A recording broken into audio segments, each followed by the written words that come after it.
Rumah hancur itu ini di Langrojo nih, Desa Coal, Kecamatan Kubus, Kabupaten Manggarai Barat, Flores, Nusa Tenggara Timur. Itu terjadi hancur itu karena gempa yang terjadi pada hari Sabtu 15 Agustus itu sekitar pukul 6. Jadi selain rumah ini hancur, rumah di sebelah juga hancur. Ada beberapa rumah di Desa Coal juga hancur.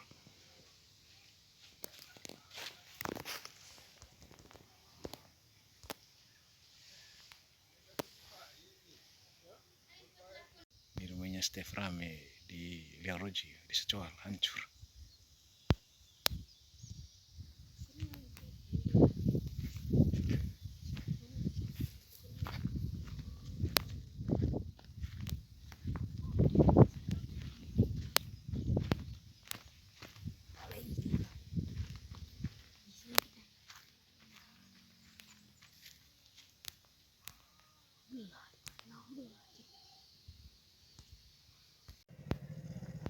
Ini di Desa Coal di Intalong.